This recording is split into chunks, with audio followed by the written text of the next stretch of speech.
Hello, Worldview listeners. I want to take a moment and give a shout out to my friend Luke and his team at increasecreative.co. This season of our podcast, Luke has been helping his team there to produce the content that I hope that's been a blessing and encouragement to you. It's been a help to me to have his behind the scenes work, and I wanted to give him a shout out and let you guys know about his company. Increasecreative.co is a great partner for you to consider for powerful church communication. Luke's team can create custom websites, compelling graphic designs. They help with original video and, as you've noticed, original podcast content. It allows people like you, people like me, to connect with our communities. So I'd encourage you to let them handle the creative aspect of what you need help with so you can focus on your mission. Take a moment, visit increasecreative.co to learn more about how Luke can help you. That's increasecreative.co.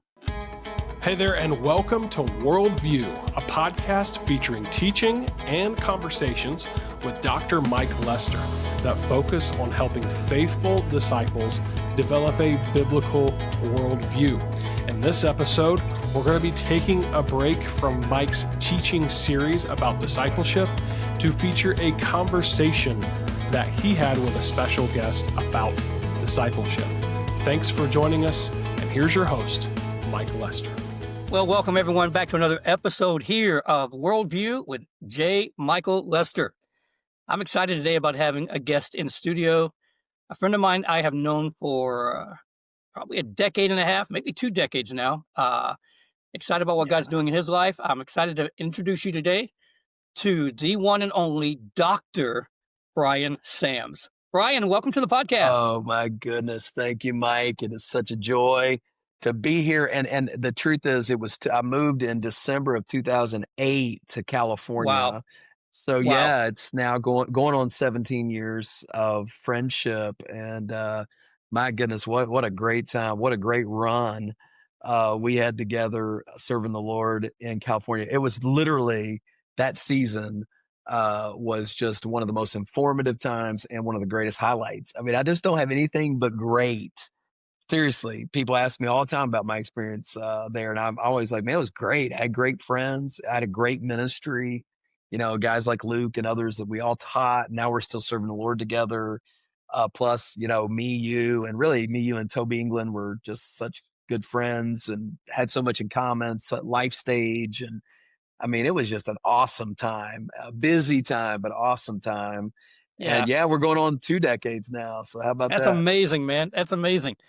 Well, I've got you on the show today because you have done something that people have encouraged you to do for a long time, and different things on your schedule. Maybe not passionate about it just yet, but you have just accomplished something pretty major. Tell our audience what you just finished and what we're waiting to come out in just really a couple of days.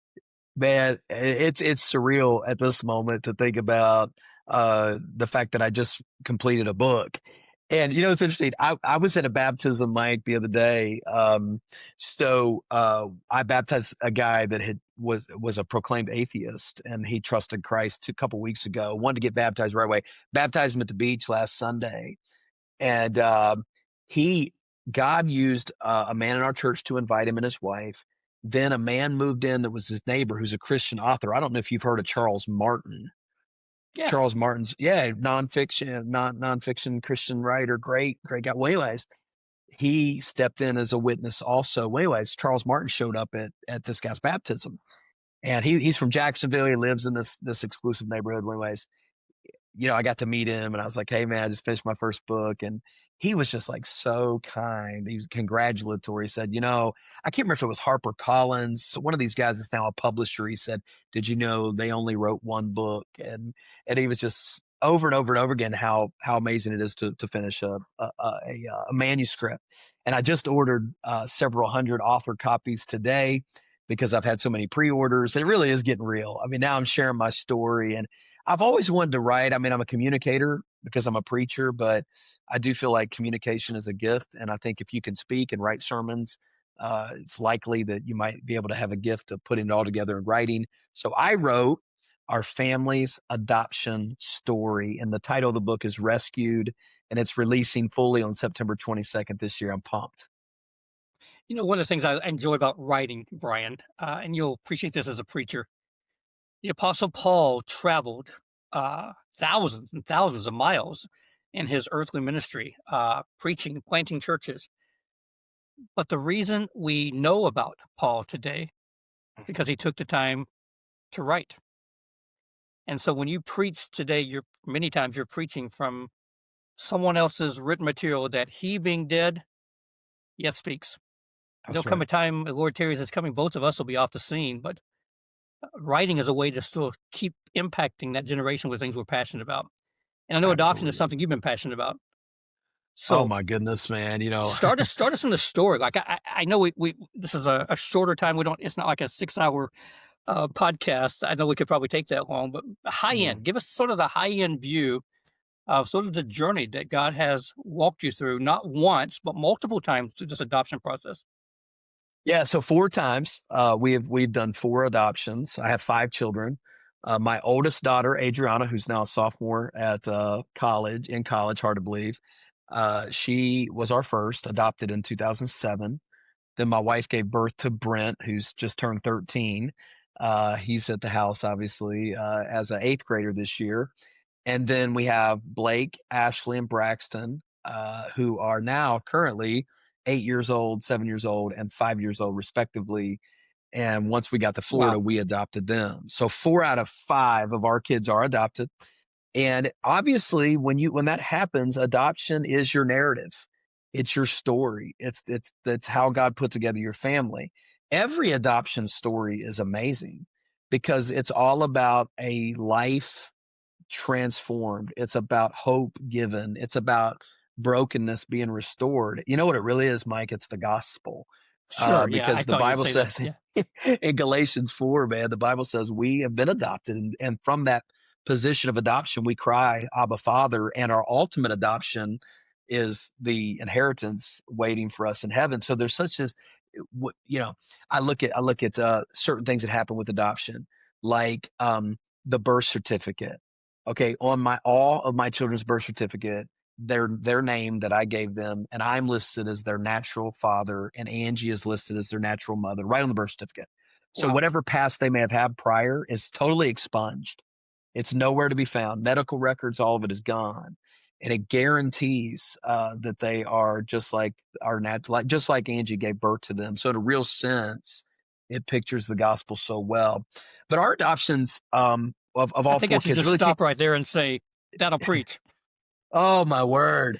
Listen, one of the chapters in the book is called Adoption in the Gospel, and I worked through Galatians a little bit, just kind of a high end of Galatians. I get to chapter 4, and I tie in the final adoption decrees and make a connection between what this pictures through Christ. Because, what were we? We were not naturally born children of God, and God took us, brought us into his family, made us his children. It is adoption.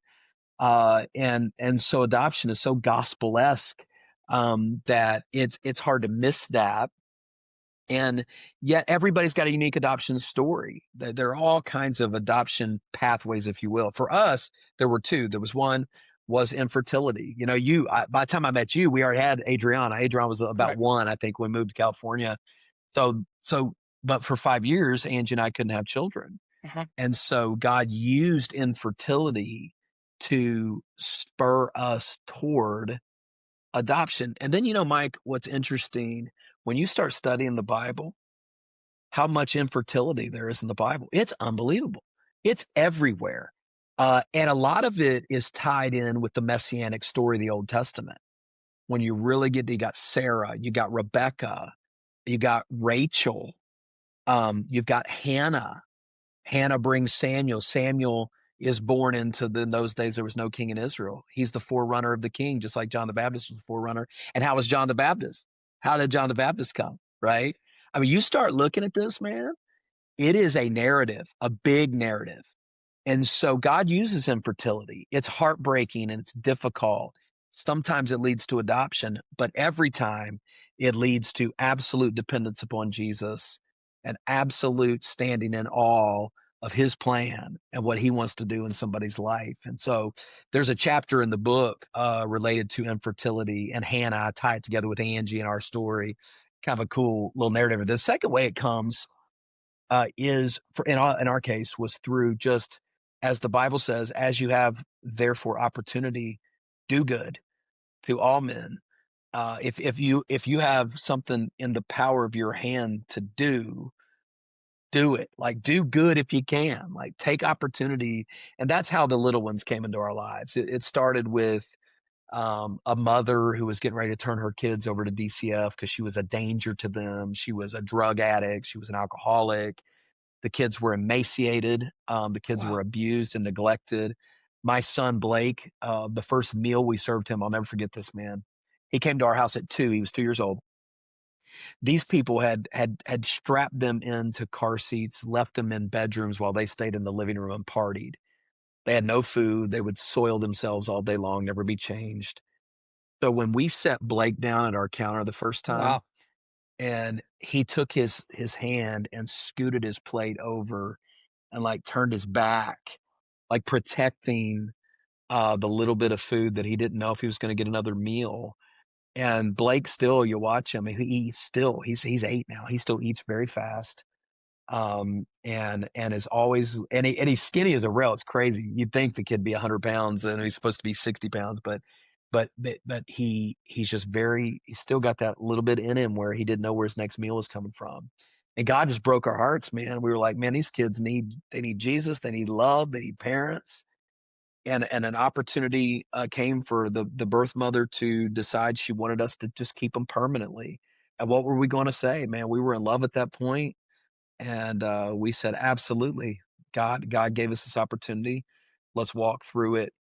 And then, of course, the funny part about that is that when we went to close the adoption, she was 7 months pregnant with who now is Braxton, the baby. Wow. So we adopted three kids in 9 months. And then Angie had a 2-year-old, a 1-year-old, and a newborn all at the same time, How amazing. raising them. It was nuts, dude. It was just total chaos, but a good chaos. And So that's how God put it what together. spurred the I'm going to finally write about this, because you started adopting 17, 18 years ago. Yeah, So absolutely. Quite honestly, man, I feel like I got to a point in my life where my church had been organized and put together in such a way that I finally felt like I had time to do certain things that I've wanted to do. So much got put on hold when I came here to the church. In fact, you know this, I started my doctoral studies when I was in California, and I yeah, came here to this crazy church that was absolutely just falling apart. I didn't have time to do anything, man. I didn't yeah. have, in fact, I paused my studies. It wasn't until I think a couple years after I came here that I started my doctorate again. Finished it in 2020, but everything got put on hold, man. And I had the kids, the church got stabilized, I've developed leadership, and quite honestly, I'm in the lane of studying and praying and working with people. Church administration is not what I do, it's not what I'm good at, and I feel like I finally at a place where I can take the extra time to record stories. So that's kind of how I got my doctorate finished finally. I got the church on its feet, and now I'm looking around going, what do I really want to do now?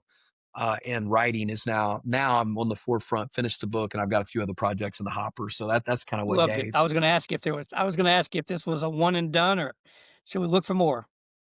Definitely looking for more. I'm going to write some stuff about church revitalization. I want to write some things on Bible translation and journey there. And I've got a few other biblical studies, one on Abraham and one on Joseph. I think they're all swirling and coming. And then I hope to try to produce maybe a book a year, until the Lord takes me home. That's kind of the goal. So how was the writing a book? How was that process for you different from, say, writing a sermon, or in your doctoral work, writing the papers? Was this similar? Was it vastly different? What did you? That I would say vastly different because one is a heavily academic process where research is done on the ground level, whether it's doctoral or sermon. Every sermon or your doctoral thesis starts with heavy study and thought and like, but when you're writing narrative or story, it's your life, it's your story. So telling the story came naturally. If I could get a block of a couple of hours, man, I could like crank out a whole story. So once I got going again, basically I made a goal to write 500 words a day. So I just took like my lunch break and said, hey, 500 words. And I would do a word count. I kept checking the word count, just kind of discipline. If you write, man, what is it? If you write 500 words a day, for a year, I mean, it's insane. It's like a 50, what is it? I don't even know the math, but you could definitely write a whole book easily. I don't know I the want to say it's numbers. like 18,000 words or something. It's a lot. It's a Yeah. lot. So, you just, but I would say you can write out the overflow, but then also when it comes to like really finishing a project, you just gotta discipline yourself to say, I'm going to write X amount of words a day. I'm going to knock off Yeah. this section. 184,000, maybe something like Yeah, it's 183,000. a, Yeah. Yeah. yeah. So 500, then you think, okay, well, if I only did 100 words a day, it's 35,000 or whatever it is. That's like a book.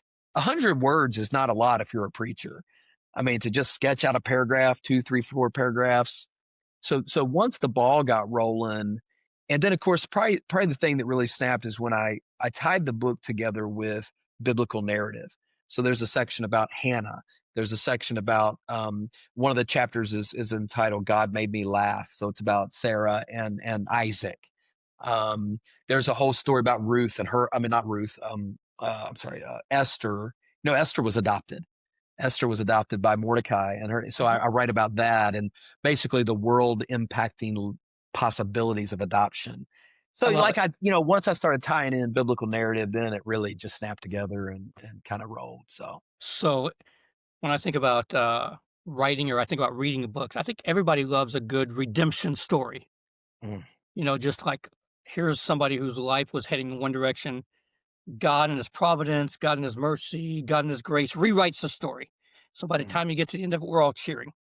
So I say that because I believe there'll be people who would read the book Rescued just because they want to celebrate what God has done. But then you took your book and you created like a small group curriculum. So what I'd like you to talk to our listeners about is I think it's more for just people who want to adopt. Like I think your book, the group study, hits more than just I'm thinking about adopting, so I want to go through this study. So tell me how your book would help people who like who else should use this as a Bible study? Let's say it that way. Yeah, man, I so appreciate you bringing this up. Let me tell you how this all started. So we all have a lot of friends and we all have people that I felt compelled when I finished the manuscript. I wanted Kurt Skelly to write the foreword. I think a lot of people say Kurt's a good friend of mine just because he's so friendly. Kurt is like the world's most friendly person. Sure. But he and I have for the last 9 years become very close, and there's a lot of funny kind of weaving of our stories together and how it all happened. But he has really genuinely become a really great friend, and I just thought he knows my story, he knows me, he's a great.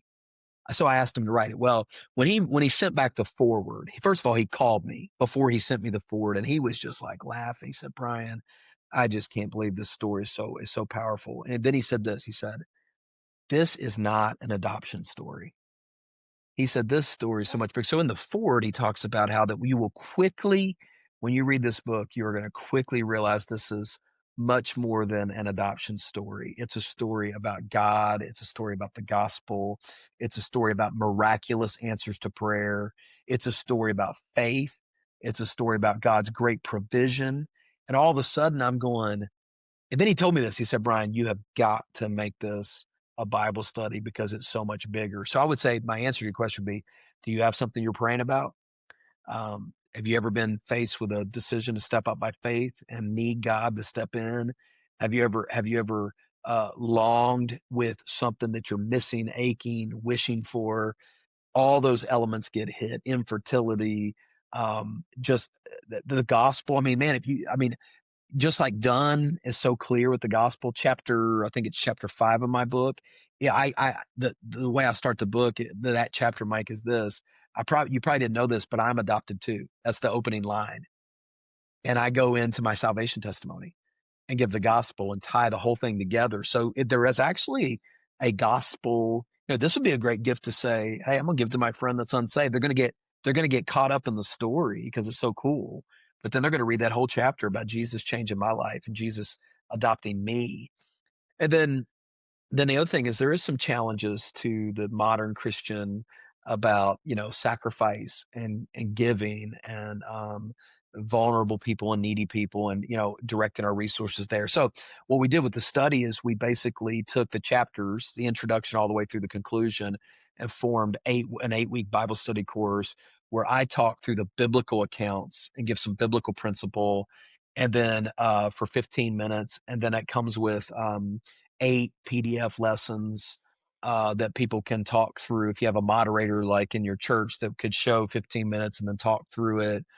It comes with a free copy of the book, and it comes with the 8-lesson download as well as the PDF stuff as well. So I think it could actually be a cool Bible study in church. I mean, I know I'm the author. You expect me to say that, but I mean, I'm thinking if it were in my church and I knew that this was a legitimate, cool account, I trusted the author and that there was some really biblical things. I think there's a lot of people in your church or your small group that greatly benefit from a biblical study like that. Yeah, I appreciate that. I always am looking for good material. My life has revolved, God has given me the ministry of just teaching and equipping. And Mhm. so whether that's in a college classroom, whether that's in a small group or home group, or whether it's behind a pulpit in a church, I want to see people take steps forward. So I'm always looking for good material, and you can't recommend everything that's out there. So Right. when I have somebody here that I can actually say, "Hey, I recommend this guy," I just hope everybody buys the book and is blessed by the story. Yeah, I'm yeah. curious It's about. amazing. Yeah. Go ahead. Go ahead. Oh, No, it's go ahead. just one other thing I was just going to say was there's so little written about it. There's like virtually nothing out there. There's a lot of secular stuff out there, but like gospel centered family stories with biblical accounts and miracles and like belief in the supernatural and prayer and all that kind of stuff. I mean, there's just a really limited selection out there. I really hope it's got to get in the right lane and catch. I mean, I'm not like I don't have Moody behind me or, Crossway. I'm just out here doing my thing and hoping it catches in the right lane and we'll so that more people can be impacted by the story or the Bible study. So Sure. How long were you and Angela married before you adopted? 5 years. Okay. So there's 5 years to Adriana, Uh-huh. and then there's 5 more years to Okay. Okay. Brent. Okay. Yeah, and then there's 5 more years to Blake and Ashley. And then, of course, Braxton was the next year. So, And how old is yeah, Braxton now? 5. No, Oh. no. I think we're done. And if Angie were sitting here, she would say we are 100% done. And hopefully God will use my book now to inspire more families so that more people will adopt. Take the And pressure off you.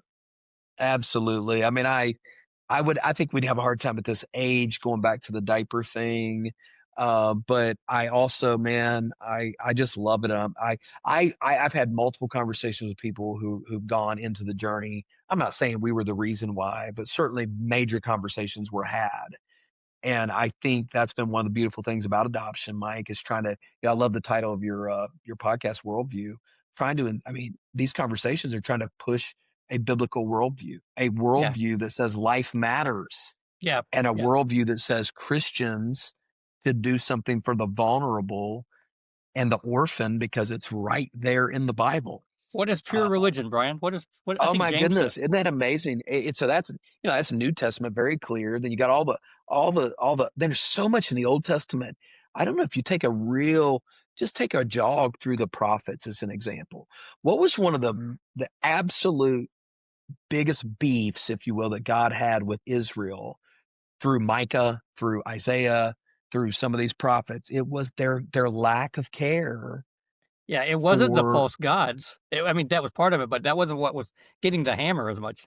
Yeah, I bet Yeah. Micah has a big hammer drop on it, but there's so much more. And these guys, it was like the quintessential case in point that your life as a nation is off track because you don't care about babies and you don't care about kids and you don't care about orphans and you don't care about the poor people.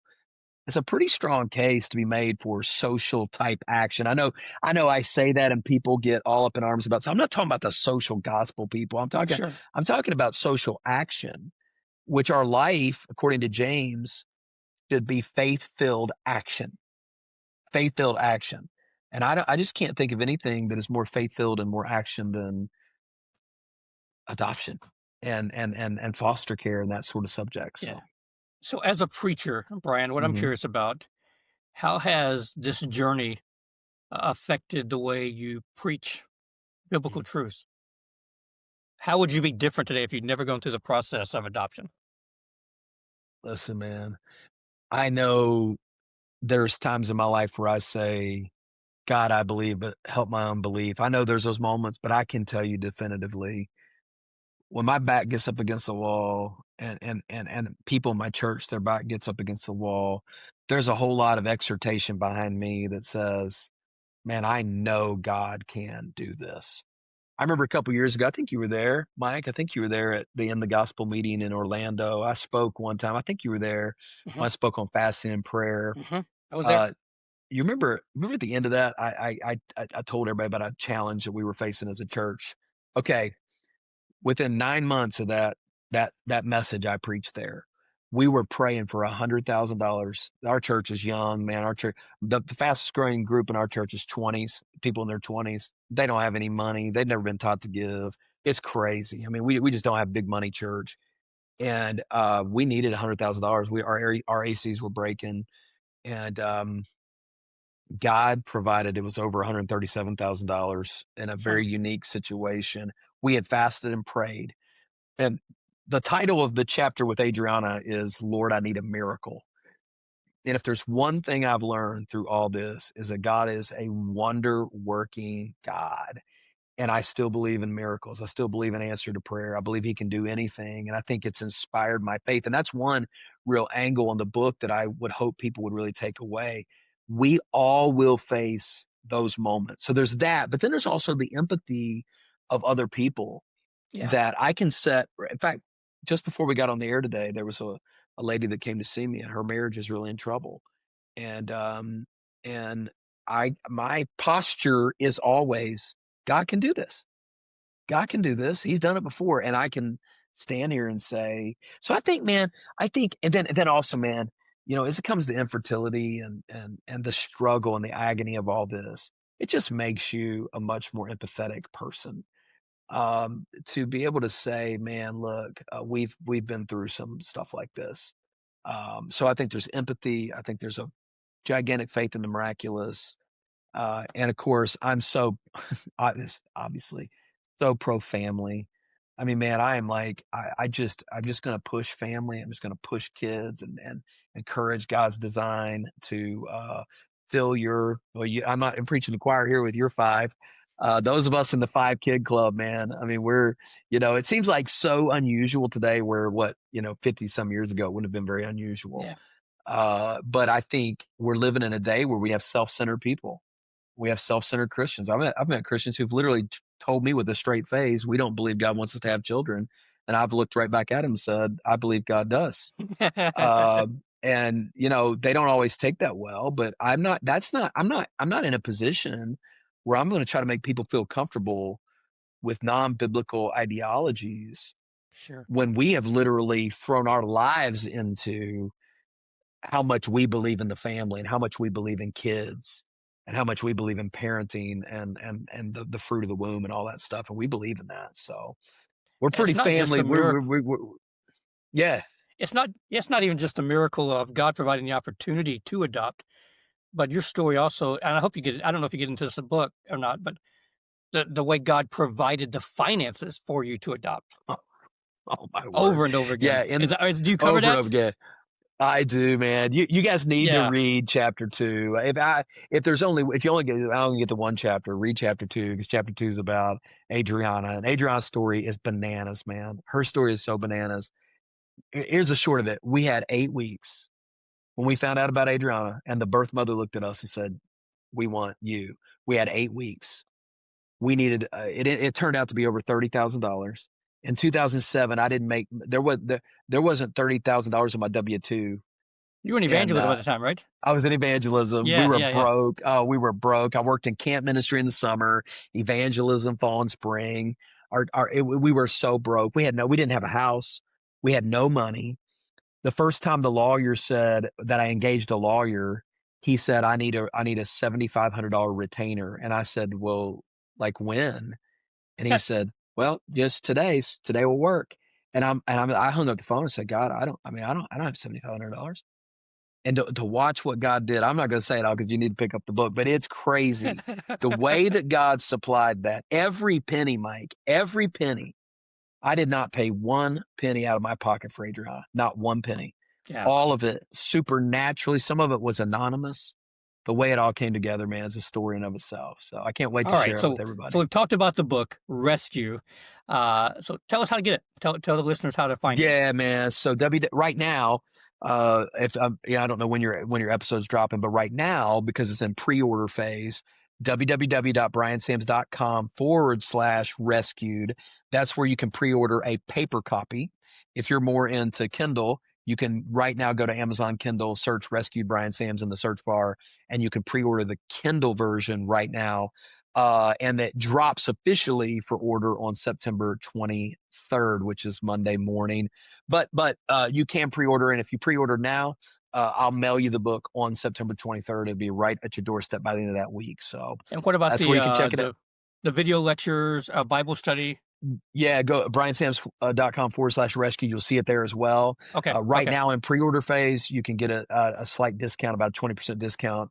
And what that does is it gives the leader the book. If you're the leader, you get a copy of the book, and you get the video access, and you get the PDF downloads for you to be able to show and lead the study in your group. So that's how you can get all the above, man. I appreciate you featuring it on the podcast, and I really, it is a worldview issue. When I heard about your podcast, I was like, man, nothing's more worldview than family and adoption. So I hope it's a blessing to your listeners. Yeah, I'm so glad you came on. And again, I would recommend this for all of our listeners. I know it'll bless you. If you say, well, I'm past the adoption stage years of my life, but just the story of what God has done and how God will work in your life, it will encourage you. And the fact that the gospel is woven into it as well, it's a good way to just share this story with people that we want to have a biblical worldview. So, Bryan, and just thanks again. I always appreciate your friendship. Yes, sir. My joy. God bless you, Mike. Thanks for the invite. Yeah, and to the rest of our listeners, hey, we'll see you in the next episode here at Worldview with J. Michael Lester. Until then, see you later. Thanks again for joining us for this episode of Worldview with Dr. Mike Lester. You can connect with Mike at jmichaellester.com, where you'll also find more discipleship resources. Mike also serves as the president of Veritas Baptist College, an online university dedicated to training ministry leaders virtually so that they can stay where God has called them. Learn more about Veritas at vbc.edu. This podcast is hosted by Dr. Mike Lester and produced by Luke Clayton and the team at increasecreative.co. We hope this episode has helped you grow in your journey of being a faithful disciple of Jesus. And we look forward to having you join us again right here on Worldview.